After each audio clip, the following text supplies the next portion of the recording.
ಈ ರಾತ್ರಿ ಸುಮಾರು 11 ಗಂಟೆಯಿಂದ 3:15ವರೆಗೂ ಕೂಡ ನಿರಂತರ ಜಿನಿ ಜಿನಿ ಮಳೆ ಬರ್ತಾ ಇತ್ತು. ಆ ಮಳೆಯ ಮಧ್ಯದಲ್ಲೂ ಕೂಡ ಈ ವರದಿಯನ್ನು ಕೊಟ್ಟಂಥ ಆ ಒಂದು ಗಟ್ಟಿ ಧೈರ್ಯವನ್ನು ಮಾಡಿರುವಂಥ ನಮ್ಮ ಏನು ಪ್ರತಿನಿಧಿ ಇದ್ದಾರೆ ರಾಘವೇಂದ್ರ ಅವರು ನಮ್ಮ ಜೊತೆ ಈಗ ಡೆಸ್ಕಿಂದ ನೇರ ಸಂಪರ್ಕದಲ್ಲಿ ಜಾಯ್ನ್ ಆಗ್ತಾ ಇದ್ದಾರೆ. ಅವ್ರನ್ನ ನಾನು ಮಾತನಾಡಿಸೋದಕ್ಕೆ ಬಯಸ್ತೇನೆ.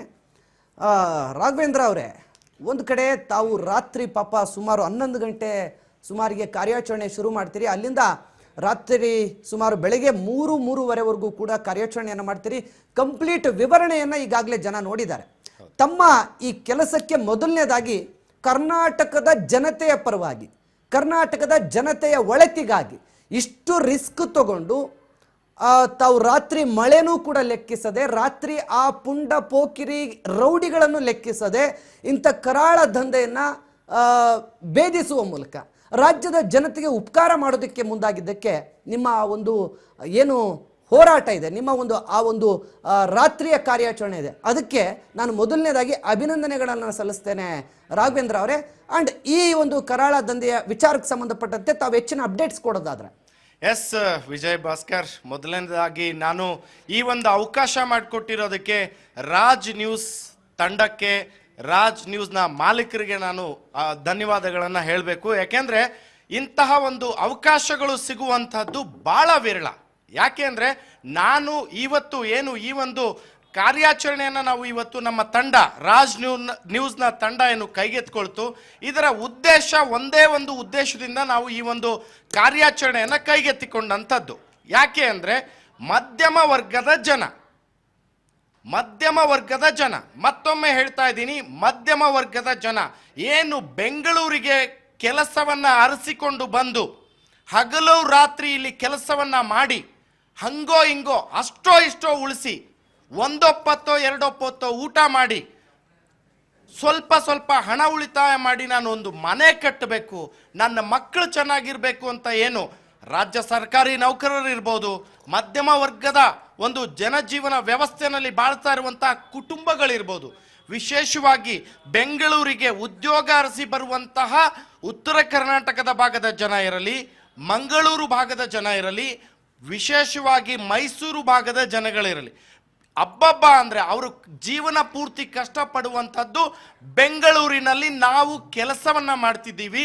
ನಮಗೆ ಸಣ್ಣದಾದರೂ ಒಂದು ಸೂರು ಬೆಂಗಳೂರಿನಲ್ಲಿ ಇರುವಂತಹ ದೊಡ್ಡ ಮಟ್ಟದ ಕನಸು ಇದು ಮಧ್ಯಮ ವರ್ಗದ ಜನರ ಪಾಲಿಗಿರುತ್ತೆ. ಇಂತಹ ಕನಸನ್ನು ಹೊತ್ತಿರುವಂಥವರು ಮನೆಯನ್ನು ಕಟ್ಟಲಿಕ್ಕೆ ಶುರು ಮಾಡಿದ್ರೆ ಪಕ್ಕದ ಆಂಧ್ರದಲ್ಲಿರುವಂತಹ ಕಬ್ಬಿಣ ಕಾರ್ಖಾನೆಗಳಿಗೆ ಇವರು ಹೋಗಬೇಕಾಗತ್ತೆ. ಅಲ್ಲಿ ಹೋಗಿ ಇವರು ಕಬ್ಬಿಣವನ್ನು ಖರೀದಿ ಮಾಡಬೇಕಾಗತ್ತೆ.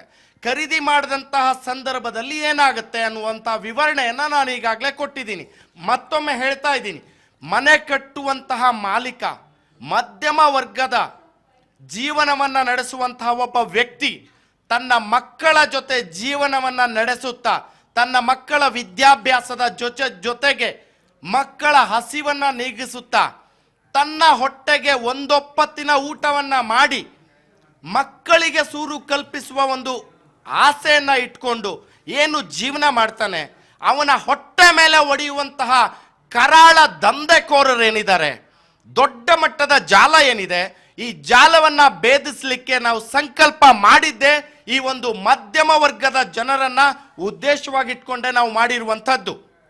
ಮತ್ತೆ ಈ ಒಂದು ಆಂಧ್ರದಲ್ಲಿರುವಂತಹ ಕಬ್ಬಿಣ ಕಾರ್ಖಾನೆಗಳಿಂದ ಇವರು ಮನೆ ಕಟ್ಟುವಂತಹ ಮಾಲೀಕರು ಏನು ಖರೀದಿಯನ್ನ ಮಾಡ್ತಾರೆ, ಈ ಖರೀದಿ ಮಾಡಿದ ನಂತರದಲ್ಲಿ ಏನಾಗುತ್ತೆ, ಅಲ್ಲಿರುವಂತಹ ಮಾಲೀಕ ಲಾರಿಗೆ ಕಬ್ಬಿಣದ ಒಂದು ಕಂಬಿಗಳನ್ನು ಲೋಡ್ ಮಾಡಿಸ್ತಾನೆ. ಲೋಡ್ ಮಾಡಿಸಿದ ಮೇಲೆ ಆ ಕಬ್ಬಿಣದ ಕಂಬಿಗಳಿಗೆ ಒಂದು ಸೀಲನ್ನ ಮಾಡ್ತಾರೆ. ಸೀಲನ್ನ ಮಾಡಿದ್ಮೇಲೆ ವೇ ಬ್ರಿಡ್ಜ್ನಲ್ಲಿ ಅದನ್ನ ತೂಕವನ್ನ ಮಾಡಲಾಗುತ್ತೆ.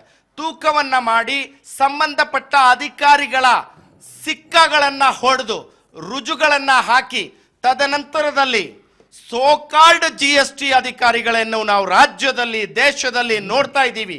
ಅಂತಹ GST ಅಧಿಕಾರಿಗಳು ಇಂತಹ ಕರ್ಮಕಾಂಡ ನಡೀತಾ ಇದ್ರೂ ಯಾವ ಲೋಕದಲ್ಲಿ ಸುತ್ತಾಡ್ತಾ ಇದ್ದಾರೆ ಅನ್ನೋದು ನಮಗೂ ಕೂಡ ಯಕ್ಷ ಪ್ರಶ್ನೆಯಾಗಿ ಕಾಡಿರುವಂತದ್ದು. ಅಷ್ಟೇ ಅಲ್ಲ, ಈ ಲಾರಿಗಳು ಅಲ್ಲಿಂದ ಲೋಡ್ ಆಗಿ ಬರುವಾಗ ಆಂಧ್ರವನ್ನ ದಾಟಿ ಕರ್ನಾಟಕದ ಭಾಗವನ್ನ ತಲುಪುತ್ತಿದ್ದ ಹಾಗೇನೆ, ಅಂದ್ರೆ ಗೌರಿಬಿದನೂರು ಹಾಗೂ ದೊಡ್ಡಬಳ್ಳಾಪುರ ಭಾಗದ ಮಧ್ಯದಲ್ಲಿ ಸುಮಾರು 6ರಿಂದ 7ರಿಂದ 8 ತನಕ ಈ ಒಂದು ಶೆಡ್ಗಳನ್ನು ನಿರ್ಮಾಣ ಮಾಡಿಕೊಂಡು ಅಕ್ರಮ ದಂಧೆಯಲ್ಲಿ ತೊಡಗಿರುತ್ತೆ ದೊಡ್ಡ ಮಟ್ಟದ ಜಾಲ. ಈ ಜಾಲದಲ್ಲಿ, ಈ ಒಂದು ಅಕ್ರಮ ದಂಧೆಯಲ್ಲಿ, ಈ ಕಳ್ಳರ ಕೂಟದಲ್ಲಿ, ಈ ಒಂದು ಕಳ್ಳರ ಸಂತೆಯಲ್ಲಿ ಯಾರದ್ದೆಲ್ಲ ಪಾಲಿದೆ, ಎಷ್ಟೆಲ್ಲ ಪಾಲಿದೆ ಅನ್ನುವಂಥದ್ದು ತನಿಖೆಯಿಂದಷ್ಟೇ ಬೆಳಕಿಗೆ ಬರಬೇಕಾಗಿದೆ. ಬಹುಶಃ ರಾಘವೇಂದ್ರ ಅವರೇ, ಎಸ್, ತಾವು ಹೇಳ್ತಾ ಇದ್ರಿ, ಈಗಾಗಲೇ ವರದಿ ಮಾಡಬೇಕಾದ್ರೆ ಹೇಳ್ತಾ ಇದ್ರಿ 1990ರ ಒಂದು ಕಾಲದಲ್ಲಿ ಆಯಿಲ್ ದಂಧೆಗಳೆಲ್ಲ ನಡೀತಾ ಇತ್ತು. ಅವತ್ತು ಬೆಂಗಳೂರಿನ ಅಂಡರ್ ವರ್ಲ್ಡ್ ಇದನ್ನೆಲ್ಲ ಮೇಂಟೈನ್ ಮಾಡ್ತಾ ಇತ್ತು ಅಂತ. ಇದನ್ನ ಏನಂತ ಕರಿಬೇಕು ಗೊತ್ತಿಲ್ಲ ಅಂತಂದ್ರಿ. ಇದೊಂದು ಐರನ್ ಅಂಡರ್ ವರ್ಲ್ಡ್ ಆಗಿದೆ ಇವಾಗ ಸದ್ಯ. ಆ ತರದ್ದು ಒಂದು ಜಾಲ ಇದೆ. ನೀವ್ ಹೇಳ್ತಾ ಇದ್ರಿ ಸುಮಾರು ಕಾರುಗಳು ಹಿಂದೆ ಮುಂದೆ ಓಡಾಡ್ತವೆ, ನಮ್ಮನ್ನ ಭಯ ಬೀಳಿಸ್ತವೆ, ನಮ್ಮನ್ನ ಕಾವಲುಗಾರನಾಗಿ ಅವರನ್ನ ಕಳಿಸ್ತಾ ಇದ್ದಾರೆ, ನಮ್ಮನ್ನ ಹೆದರಿಸುವಂತ ಕೆಲಸ ಮಾಡ್ತಾ ಇದ್ದಾರೆ. ಇದನ್ನೆಲ್ಲ ಯಾವ ರೀತಿ ಫೇಸ್ ಮಾಡಿದ್ರಿ? ಇದಕ್ಕೆಲ್ಲ ಯಾವ ರೀತಿ ಧೈರ್ಯ ಬಂತು ಅಂತ? ಎಸ್, ಅಲ್ಲಿ ಏನಾಗ್ತಾ ಇತ್ತು ವಿಜಯ್, ನಾವು ದೊಡ್ಡಬಳ್ಳಾಪುರ ಟೋಲ್ಗೇನು ರೀಚ್ ಆಗ್ತೀವಿ. ಬೆಂಗಳೂರಿನ ಯಲಂಕವನ್ನ ದಾಟಿ ದೊಡ್ಡಬಳ್ಳಾಪುರ ಟೋಲ್ಗೆ ನಾವು ರೀಚ್ ಆಗ್ತಿದ್ದಾಗೆ ನಮಗೆ ಗೊತ್ತಿಲ್ಲದಿರುವಂತ ವಿಚಾರ ನಮಗೆ ಅಲ್ಲಿ ಹೋದ್ಮೇಲೆ ಗೊತ್ತಾಗಿರುವಂತದ್ದು ಏನು ಅಂದ್ರೆ, ಟೋಲ್ ನಾವು ದಾಟ್ತಿದ್ದಾಗೆ ಯಾವುದೇ ಮಾಧ್ಯಮದ ಒಂದು ವೆಹಿಕಲ್ ಅಲ್ಲಿ ಬಂದ್ರೆ ಅಲ್ಲಿರುವಂತಹ ಕೆಲ ಅಂಗಡಿಯವರು, ಎಲ್ಲರೂ ಅಲ್ಲ, ಕೆಲ ಅಂಗಡಿಯವರು ಮಾಹಿತಿಗಳನ್ನ ಅವರಿಗೆ ತಲುಪಿಸ್ತಾರೆ. ಆ ಮಾಹಿತಿಗಳು ಬಂದ ತಕ್ಷಣನೇ ಅವರುಗಳು ಕೂಡ ಜಾಗೃತರಾಗ್ತಾರೆ. ನಾನು ಬಹುಶಃ ನಮ್ಮ ತಂಡ, ಇಡೀ ರಾಜ್ನ ತಂಡ ಏನಿತ್ತು ಈ ಒಂದು ಕಾರ್ಯಾಚರಣೆಯಲ್ಲಿ ಇಳಿದಿದ್ವಿ. ಈ ಒಂದು ತಂಡ ಟೋಲ್ನ ದಾಟುತ್ತಿದ್ದ ಹಾಗೆ ನಮ್ಮ ಹಿಂದೆ ಕಾರ್ಗಳು ಹಿಂಬಾಲಿಸ್ಲಿಕ್ಕೆ ಶುರು ಮಾಡ್ತವೆ. ನಾವು ಅನ್ಕೋತೀವಿ ಯಾವುದೋ ಕಾರ್ಗಳು ಹೋಗ್ತಾ ಇದೆ, ಯಾವುದೋ ಗಾಡಿಗಳು ಹೋಗ್ತಾ ಇದೆ ಅಂತ.